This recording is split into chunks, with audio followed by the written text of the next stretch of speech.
It's hard to wrap your head around just how fast Ross Anderson has traveled on skis. He went an astonishing 154.6 miles per hour. Yay! On Sunday, Durango Mayor Gilda Yazzie proclaimed April 19th, 2026 to be Ross Anderson Day. The fastest skier in American history, a record that still stands. Sunday marked the 20th anniversary of Anderson's record-setting run in the French Alps. At the time, he was a member of the U.S. ski team competing in the World Cup circuit. When I took that run, the record run, I couldn't even hear helicopters or the crowd because I was so focused. Anderson experienced the ski run that changed his life in vivid detail. It's so intense going over 150 with all the wind pressure, and it's just tearing you apart. But he says in the hours and days afterward, the significance of his achievement did not immediately sink in. It was so surreal. I was in that zone where things in front of me were slower than normal. And so when you're in that zone, you're kind of out of body.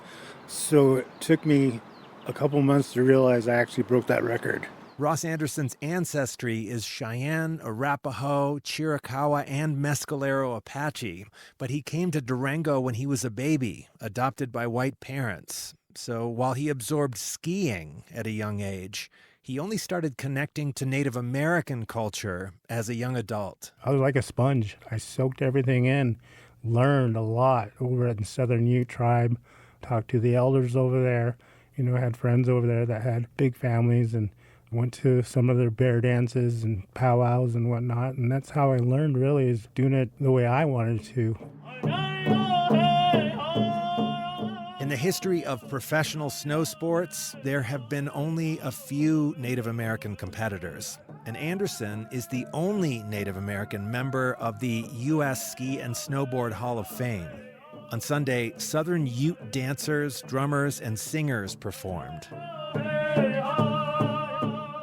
A number of Anderson's childhood pals also showed up on Sunday. Ross was always a daredevil. Adam Smith grew up next door to Anderson. He would ride his bike down our driveway and launch himself off the driveway into trees looking for a landing spot, go fast, take risks, be crazy. He's always been that person. Anderson has lived in Albuquerque, New Mexico for years, but he says in some ways, Durango will always be his hometown. This is where I grew up. This is where I learned how to walk, talk, ski, go fast, fall, fail, succeed.